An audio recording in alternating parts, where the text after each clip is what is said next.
amigos televidentes. Soy Manuel Escalante y este es su espacio, Conexión Global RD de cada sábado. Hoy vamos a tener como invitado a Manuel Cruz, analista político de muy alto relieve, que siempre habla de una manera objetiva, que participa en varios medios de comunicación, entre ellos la hermana emisora Rumba de la Mañana. Señores, la salida del poder del PLD en la República Dominicana, como es de esperar, generó un sacudión tan grande que hasta el día de hoy no hemos dejado de hablar de política. En la República Dominicana, la política es parte del desayuno, de la comida o de la cena de cada individuo, porque aquí todo el mundo sabe de política. Vamos a estar analizando algunos fenómenos en la actualidad a propósito de que ya estamos en el año preelectoral, donde todos los acuerdos hay que tenerlos amarrados, registrados, certificados. Todo lo que se quiera sería en febrero y en mayo del 24, que es ahorita, a elecciones de nuevo. Elecciones, porque seguimos en política. Manuel, bienvenido. Buenos días, hermano. Gracias por la invitación. Es un placer estar aquí nueva vez en tu espacio. En tu espacio, porque tú eres parte de nosotros y nosotros parte tuya. Gracias, hermano. Manuel, ¿por qué el país no descansa de hacer política? Tú que eres politólogo, investigador, observador, ¿qué es lo que pasa? Mira, ¿y por qué la salida del PLD ha gestionado ese movimiento político que no ha cesado? Mira, eso está muy vinculado, Escalante, a un tema primero cultural y después a un tema educativo. Tú sabes que en los países donde hay menos niveles de educación, regularmente las personas están, digamos, envueltos en el día a día, como yo le llamo, en la cháchara política, y cualquier tema que pasa a la opinión pública, pues las personas lo hacen, digamos, propio de ellos. Entonces, aquí con facilidad tú encuentras a un, sin denostar, ¿verdad?, a nadie, aquí no hay nadie que sepa más de política que un chinero de la esquina. Aquí no hay nadie que sepa más de economía que un mecánico que tú encuentras en una esquina. Aquí hay personas que te dan clases de economía, yo he dicho, que dan conferencias de política y economía todos los días en los colmados, en la mañana de los barrios marginados, gente que no ha estudiado nunca nada de eso. La República Dominicana está considerado como el segundo país de mayor incidencia política en toda América Latina.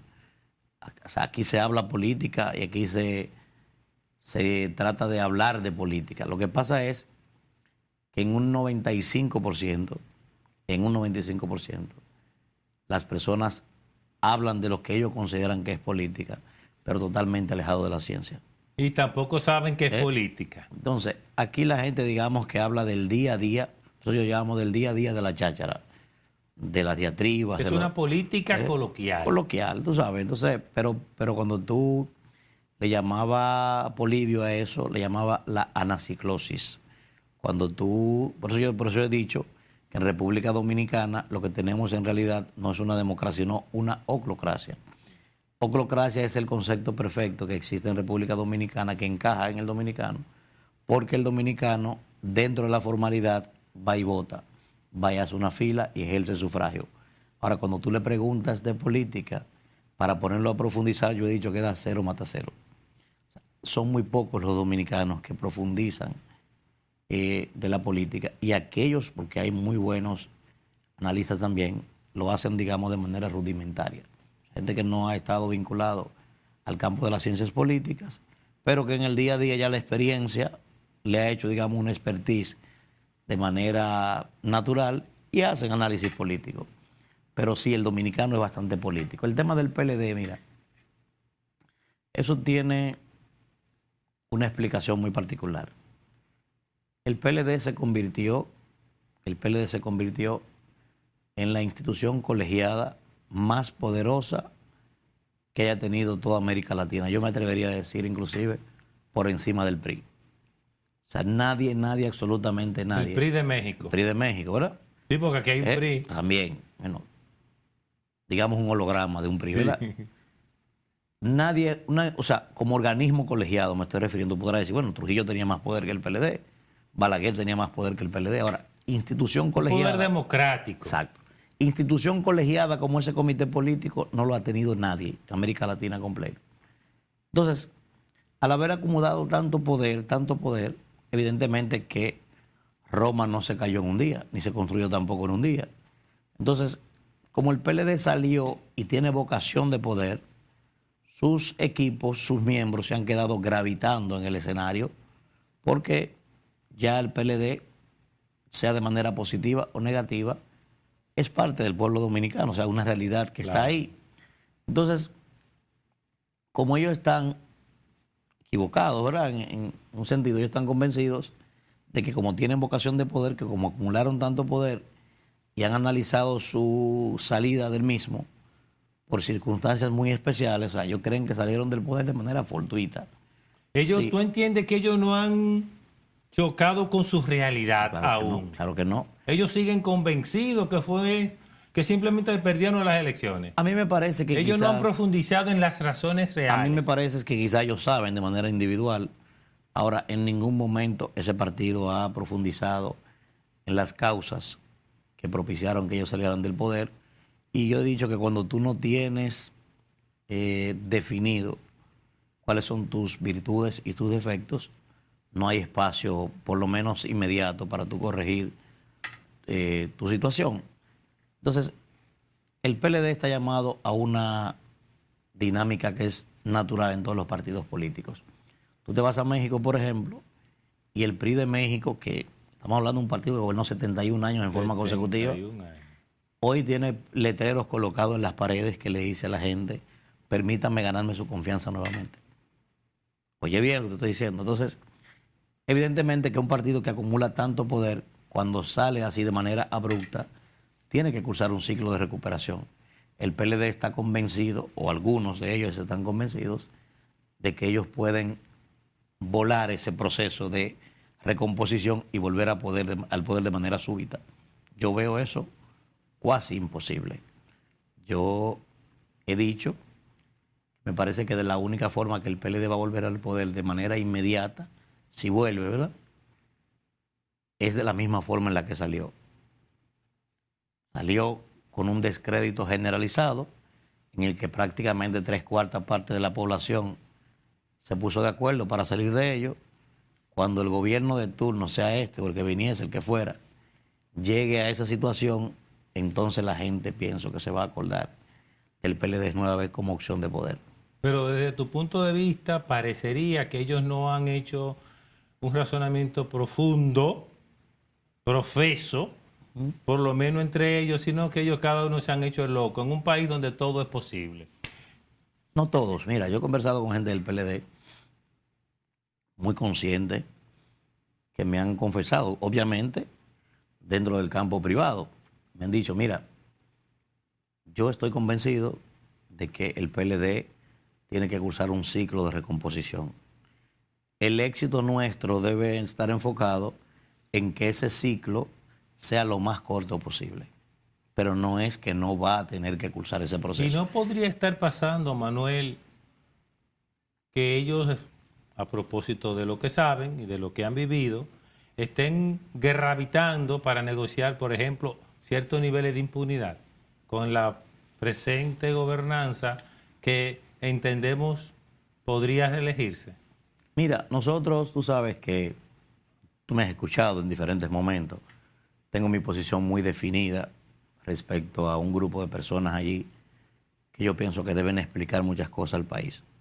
O sea, yo estoy convencido de que hay personas allí que no soportan una auditoría visual, que ellos mismos saben que ayer no tenían quizás ni siquiera un pasaje para llegar a un escenario y hoy esa gente tiene villas y tiene de todo. Ahora, eso es desde el punto de vista social, tú sabes. Yo cuando me preguntan esos temas, que estoy en medio de alguna entrevista, quiero siempre circunscribirme al campo del derecho, tú sabes, en mi responsabilidad como abogado. Yo he dicho, hasta que no haya por lo menos un citatorio, ¿verdad?, formal, digamos, un depósito de una instancia acusando a Juan o a Pedro, yo pienso que sería un poco exagerado de parte nuestra nosotros abocarnos a decir que están buscando impunidad. Uno sabe que hay mucha gente allí que si no es sobre la base de un acuerdo, tendría problemas, por lo menos y a veces yo dudo de que eso pueda pasar también, o sea necesario que pase, Escalante, porque el escenario que estamos partiendo es el escenario de un país. Y tú me has escuchado decir con frecuencia que esto no llega ni siquiera a una fotocopia china de país. Esto no entra dentro de esa categoría.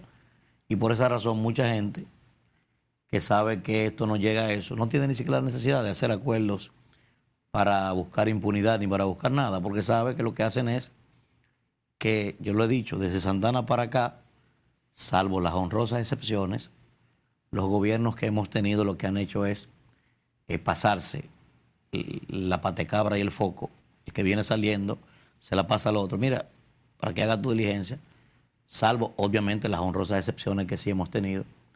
Pero la verdad es que mucha gente no necesita eso en este país, porque aquí no hay vocación. Tú lo has visto como las propias autoridades, Wilson Camacho, Jenny Berenice, han tirado el grito indicándole a la población que parece ser que se buscan todo tipo de subterfugio, todo tipo de artimaña a la hora de que se trata de apresar y encartar a personas que están vinculados a temas ominosos, específicamente a temas de corrupción en la administración pública. O sea que si pudiera darse el caso, no pudiera hacerlo o pensar que eso es así, hay gente que sí lo necesita, pero la verdad es que yo no creo que este país haya madurado tanto. A mí me parece que eso es cháchara política de discurso de campaña y que no hay una voluntad real de perseguir el tema de la corrupción, porque primero los que vienen... Vamos a hacer algo, Manuel. Vamos a una pausa comercial.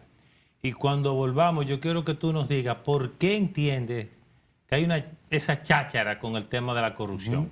Porque es muy importante para mí y para mi televidente. Quédense ahí. Volvemos en breve con Manuel Cruz.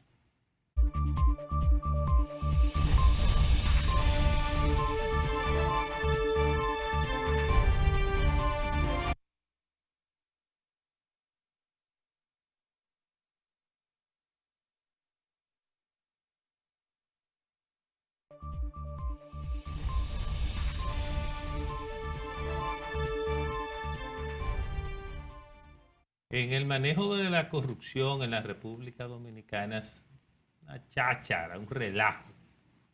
Eso yo escuché ahora en el bloque anterior a mi hermano Manuel Cruz.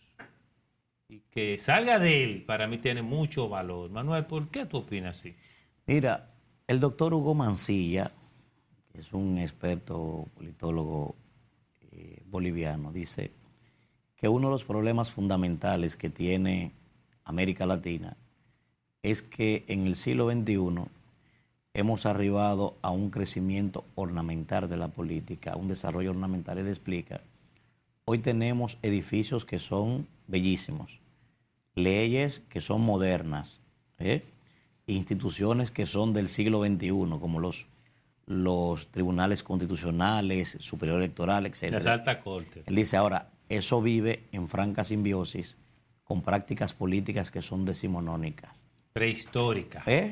Entonces, cuando tú juntas eso, tú tienes una resistencia del liderazgo político a asumir las reglas de juego. Fíjate que la Junta Central Electoral nuestra tuvo que llamar a los partidos políticos para ver si, para prácticamente rogarle que respeten la ley y que no hagan la campaña política a destiempo. Que la siguieron haciendo. ¿Verdad?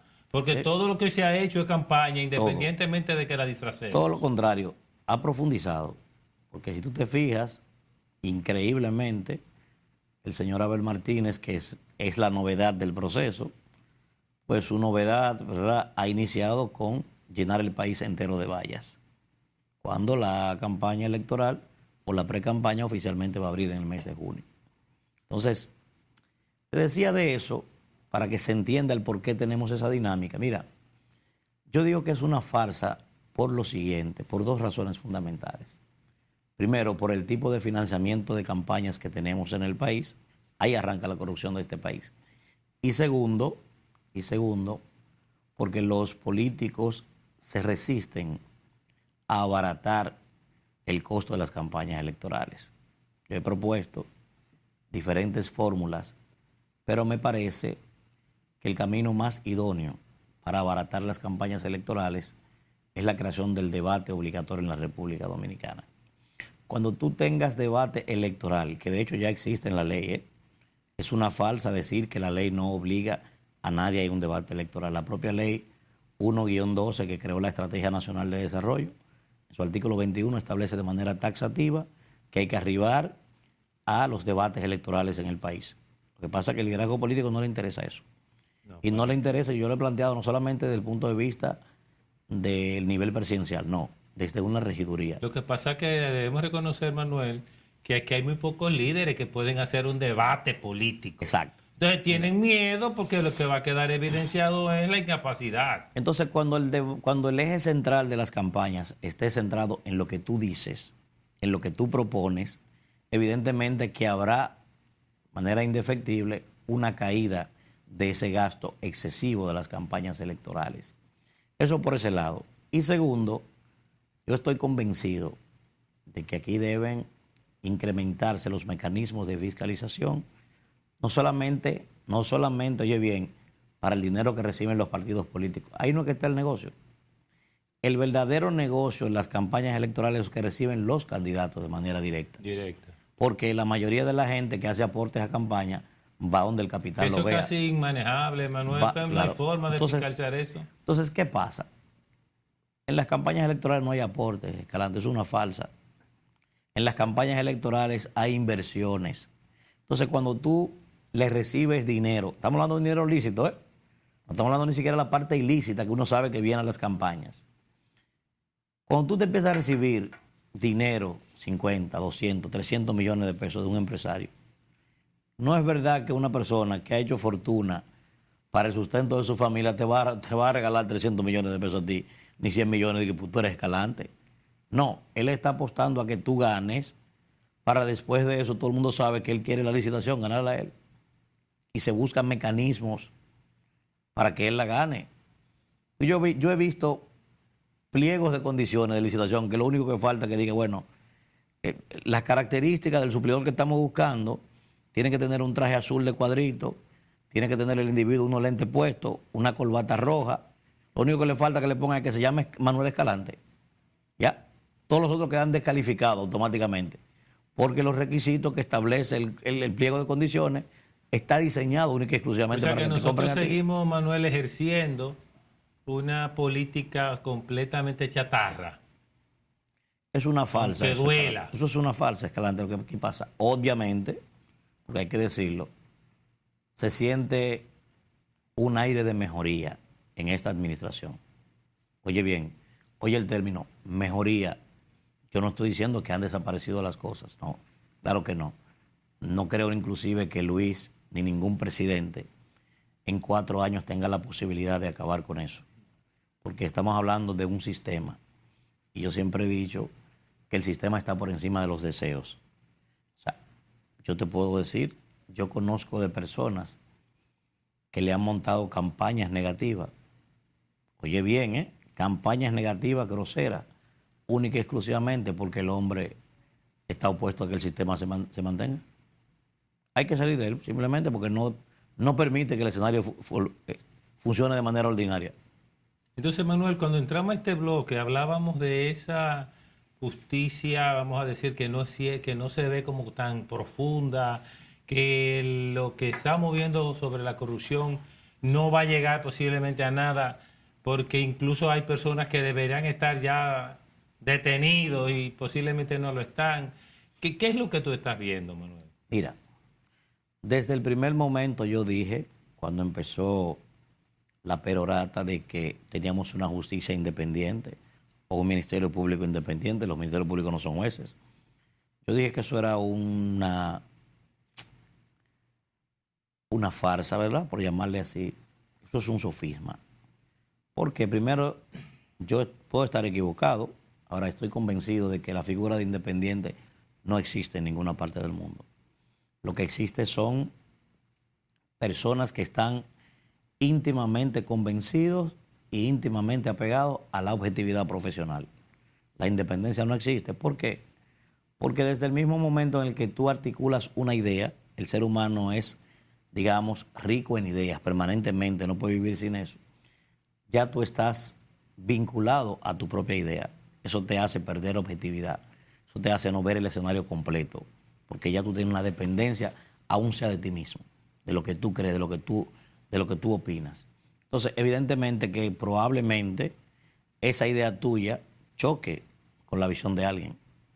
Ahí mismo se terminó la independencia. Ahora, yo sí pienso que el Ministerio Público está compuesto por personas que prestigian este país como profesionales. Lo ha demostrado doña Miriam. Bueno, recientemente acaba inclusive de enmendarle la plana en una carta a sus propios subalternos, diciéndoles, miren, ustedes están caminando por un camino incorrecto, lo de nosotros es en los tribunales, nosotros no es medio de comunicación, ni nada de eso. O sea, claramente está haciéndolo. O sea, miren la forma, porque en el fondo estamos bien. Claro, pero tienen que apartarse de eso y concentrarnos en lo de nosotros. Se lo ha dicho claramente. Ahora, ¿cuánto tú tienes, Escalante, que tú no escuchas al presidente de la República, al presidente que es el líder del país, señalar aquel discurso que con frecuencia articulaba de que toda aquella persona, ya sea en el campo público o privada, que le haya puesto la mano a los bienes del pueblo, iba a pagar por eso? ¿Cuánto hace que tú no escuches eso? Se ha borrado eso. Ese discurso desapareció y es evidente, yo siempre lo señalaba y decía, ese discurso tiene fecha cierta. Primero porque ya él sabe que ese discurso en el pueblo ya no cala. O sea, eso al principio sí, pero ya la gente, tú no le puedes dar lo mismo todos los días. Y segundo, ya estamos en un año preelectoral. Ya de aquí para allá lo que hay es búsqueda de acuerdos con Juan, con Pedro y con Juana, sin importar lo que tú hayas dicho de Juan ni de Juana en el pasado. Entonces es ilógico que tú estés o teniendo tú de manera directa o utilizando cualquier otro para tener conversaciones con todos los partidos políticos y que al mismo tiempo tú estés atacando por la vía judicial o por la vía discursiva a los miembros de ese escenario. Tú estás hablando de un Luis Abinader nuevo, políticamente, o que sacó de abajo lo que él como político no se le veía, porque se le hablaba hasta de que era Tayota. Sin embargo, mira, la Tayota está dura. Yo no creo que sea un Luis Abinader nuevo. Mira, el poder tiene la característica de sacar la condición más primitiva del ser humano. El poder hace eso, yo le llamo a eso el síndrome del presidente. Todo el que llega ahí puede llegar con la idea que llegue. Y a los 2 o 3 días tú empiezas a conocer a un ser humano que tú dices, bueno, pero eso no es el hombre que yo, eso no es el amigo con el que yo estudiaba. Le pasa a todos, eso no es bueno ni malo, simplemente pasa. Y segundo, es evidente, tú percibes ya que el Luis Abinader de hace 2 años no es el de hoy. Es un hombre ya más maduro, que ha aprendido de los errores, que ha aprendido, fíjate que ya ni siquiera habla mensual, ni a cada rato como pasaba al principio, que le criticaban mucho eso. Pero hay un refrán muy popular de que a gobernar se aprende gobernando. Yo pienso que él ha ido aprendiendo en la marcha a ir gobernando y evidentemente que cuando tú estás en la oposición, tu vocación es liberal. Pero una vez te conviertes en presidente, tu vocación es de ser conservador. Y cuando tú eres conservador, no hay otro interés, no existe que conservar lo que tú ya tienes. Por encima de lo que sea, ¿eh? Sí. A propósito de Luis, ¿cómo tú, que sabes mucho, que te informas, tienes buenas fuentes, cómo está su nivel de posicionamiento para la reelección? Mira, con Luis... Lo que tú sabes y lo que tú crees, no lo que te han dicho por ahí. Con Luis se da un caso muy particular, y es el hecho de que el presidente de manera particular, todavía al día de hoy, conserva una buena simpatía, una buena valoración de su gobierno dentro de lo que se le puede llamar bueno, ¿verdad? Ahora, al día de hoy, yo pienso y respeto a la gente que tiene una opinión contraria. En intención de voto ha habido algún descenso real. Que no es lo mismo, ¿no? Que no es lo mismo. Que la gente confunda. Da un 70, eso es de simpatía. Mira, por ejemplo, te voy a poner un ejemplo práctico. Todo el mundo sabe que en el proceso interno, al que ellos llamaron consulta en el PLD, nadie tenía mayor simpatía que doña Margarita Cedeño. Nadie. Si era por simpatía. ¿Verdad? Si era por simpatía.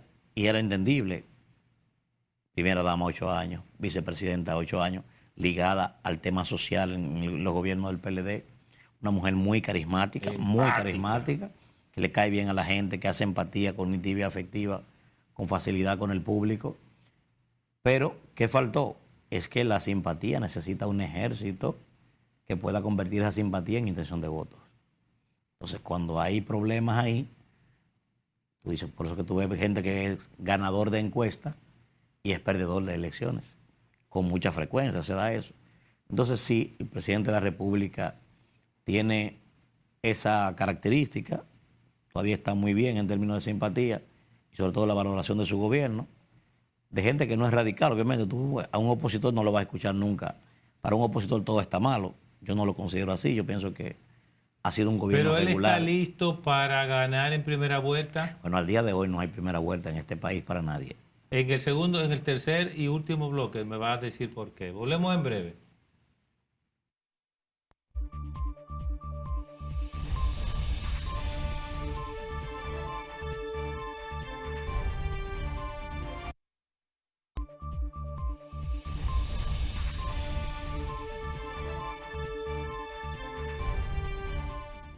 Con Manuel Cruz, el tiempo nunca da. Intentaremos sacarle el jugo en estos próximos minutos. A propósito de por qué tú dices que él no gana, el presidente Luis Abinader, con todo lo que implica el poder de ser presidente, que maneja el presupuesto general de la nación, todo lo cuarto del mundo y un chin más, ¿cómo es posible que no gane en una primera vuelta?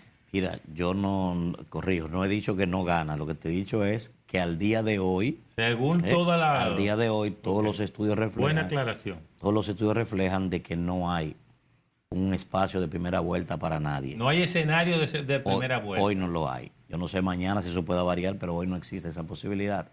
Tú tienes que adicionarle a eso varios elementos.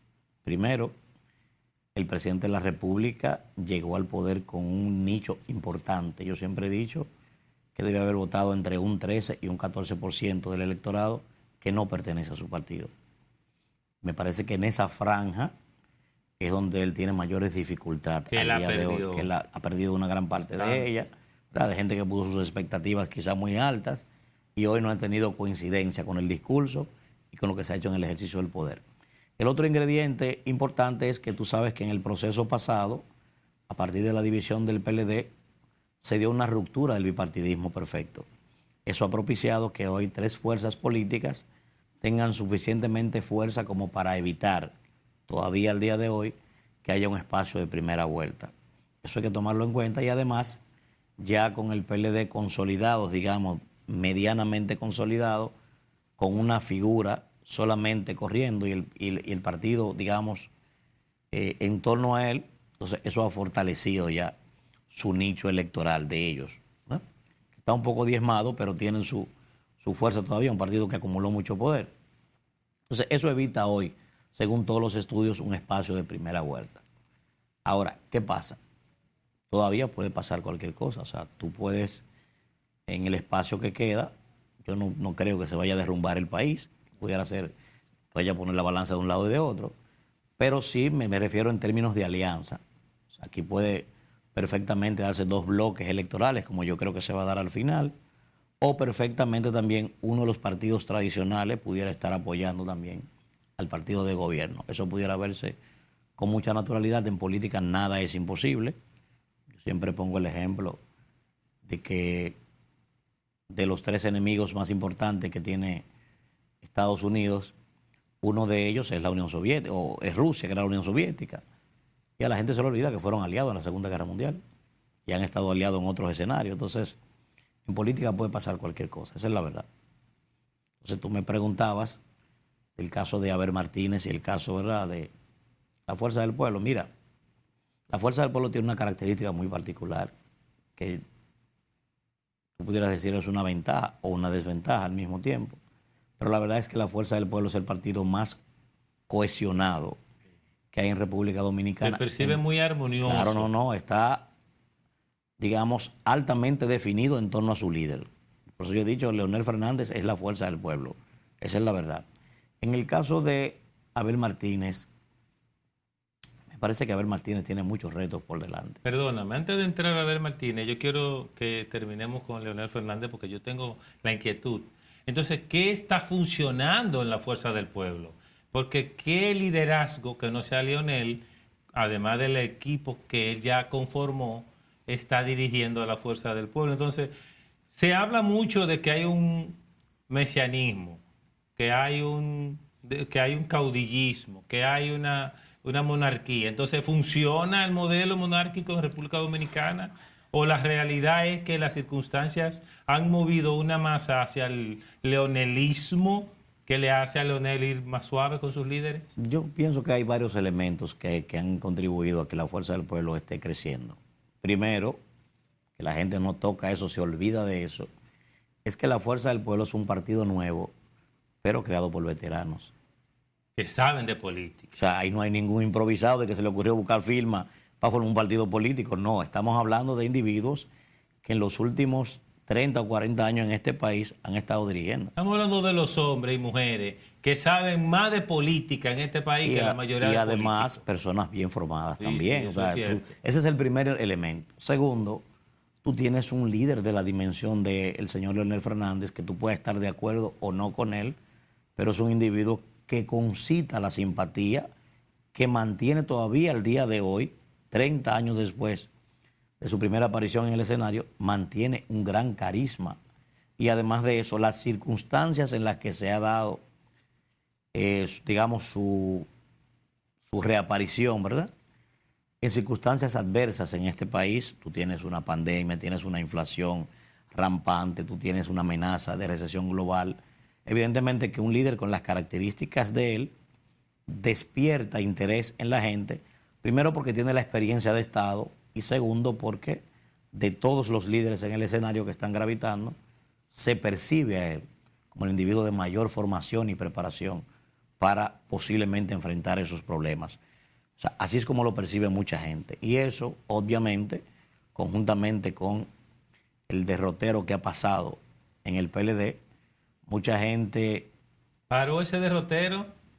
No, lo que sea es, digamos, ralentizado, pero no ha parado todos los días. Sigue saliendo. Todo, bueno, recientemente salieron unos buenos amigos míos de ese partido y tenemos información de que va a seguir saliendo gente de allí. Pero se han movido porque los últimos que han salido no han ido a la Fuerza del Pueblo. Bueno, parece que son como más reservados. Los que salieron en esta semana, una parte se dividió.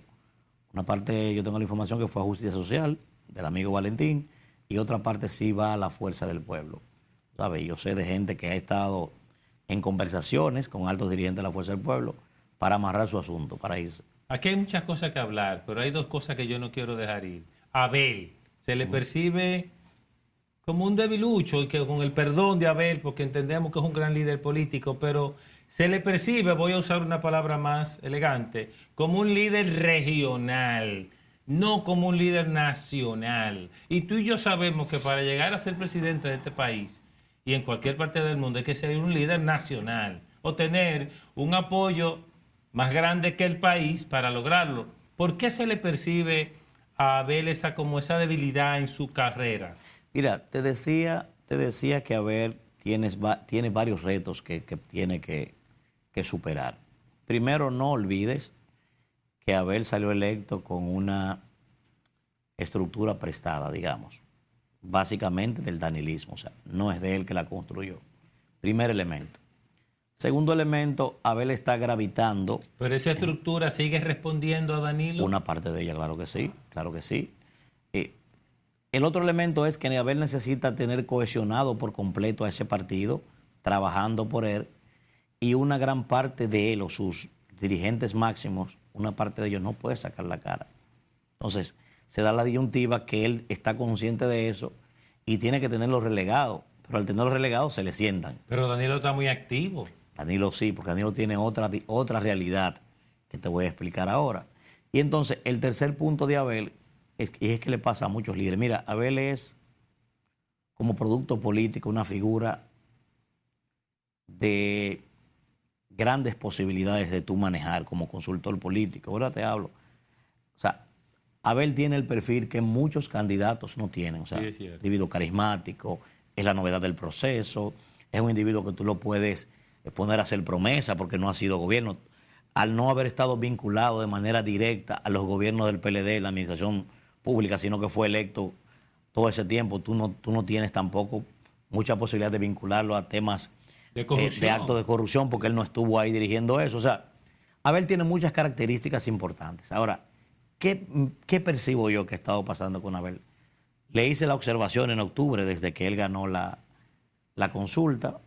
Supe que se habían incomodado en los alrededores de él por mi recomendación. Yo dije, mira, yo creo que Abel debe salir del escenario tanto el mes de noviembre como el mes de diciembre e irse a un cuarto de guerra a prepararse sobre los temas fundamentales que se van a manejar a partir de enero.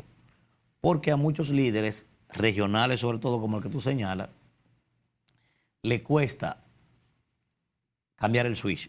O sea, quitarse el papel de senador. Entender que no están en la región. El papel de alcalde, el papel de diputado, y entender que la dinámica presidencial hace algo mucho más complejo, más global, y que además en el mundo de hoy, por el tema de la globalización y la dependencia que tenemos nosotros de supuestos macroeconómicos, te obliga no solamente a estar pendiente de temas dominicanos, sino que todo lo que pasa en el mundo obligatoriamente o impacta en términos inmediatos o va a impactar en el futuro en la República Dominicana. Entonces, a mí me parece que ahí ha estado mostrando cierta debilidad Abel y por eso la gente no lo ve que ha impactado, porque se percibe claramente que él no le ha dedicado el tiempo a eso. ¿Y no será también que la gravitación política de Danilo lo ha disminuido? ¿Pudiera ser? A mí me parece que él en gran medida ha sido arropado por ese liderazgo. Fíjate que yo he planteado inclusive que me parece que es un error tener a Abel Martínez andando conjuntamente con Danilo Medina. Primero porque en este momento, eso va a variar. Tú sabes que este es un país que recicla a los líderes. Ahora, en este momento, Danilo Medina en términos sociales no está en su mejor momento. Esa es la verdad. Entonces, cuando tú sales con Abel Martínez, que es la novedad del proceso, que necesita crecer, tú estás abonándole tu liderazgo, pero al mismo tiempo también le estás abonando de tu tasa de rechazo. Entonces lo lógico, me parecía que era lo correcto, yo dije, bueno, lo lógico es que Abel Martínez salga con una estrategia definida para impactar hacia afuera, para que pueda crecer hacia afuera, y que Danilo, entonces, el día que Abel esté en San Juan, Danilo esté en San Pedro de Macorís, pero con los PLDistas, consolidándolo. ¿Cuáles son los números entre Luis Abinader, Leonel Fernández, Abel Martínez, que evidentemente van a ser los tres candidatos presidenciales, si no le hacen un lío en el PLD a Abel? ¿Cómo tú lo defines en cuanto a nivel, las posibilidades de triunfo, hasta donde llegan tus números? Mira, yo no te voy a dar números, yo te voy a arreglar el escenario. Te voy a decir lo siguiente. Primero, te repito que hoy no hay escenario de primera vuelta para ningún candidato. Eso implica entonces acuerdo en segunda vuelta. Exacto. Segundo, hoy, y no necesariamente debe haber un acuerdo en segunda vuelta. Acuérdate que el PLD y la Fuerza del Pueblo comparten el mismo nicho electoral.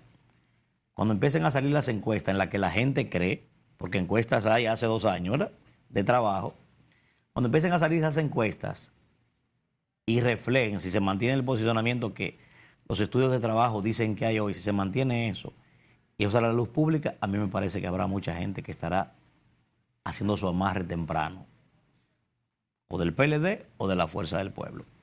Entonces, hoy no hay escenario, primero, de primera vuelta. Y segundo, hoy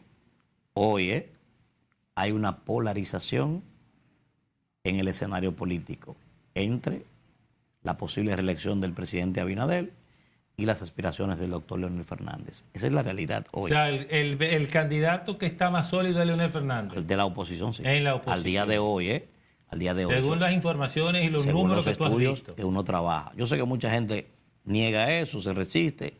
Ahora, la verdad es que Leonel le lleva unos puntos muy por encima a el amigo Abel Martínez, que yo pienso que sí, que puede seguir creciendo sin ningún tipo de problema. Hay un ingrediente muy particular, y es que mientras Leonel sobrepasa los números de su partido, hay un segmento importante que ronda entre un 7% y un 8% del PLD que no está abiertamente integrado a la campaña de Abel. O sea que si eso se mantiene, sabemos ya que no hay un escenario de primera vuelta, en la segunda vuelta entonces hay una unidad de todas las fuerzas. ¿Tú entiendes que el PLDismo, que es lo que tiene la fuerza del pueblo y lo que tiene el PLD, se podría mover a Leonel? Sí, claro, claro, sin ningún problema. Ahora, ese es un riesgo que corre el PLD y que corre la fuerza del pueblo también, ¿eh? Acuérdate que al compartir el mismo segmento electoral, tú sabes que en este país el líder real, natural de este país se Es el presupuesto. se llama presupuesto nacional. Ese es el líder real de este país. Aquí hay miembros, yo siempre digo a modo de chanza, que aquí hay miembros del Reformista, del PRCC, miembros del PRD, miembros del PLD y la gran mayoría son miembros del QLD.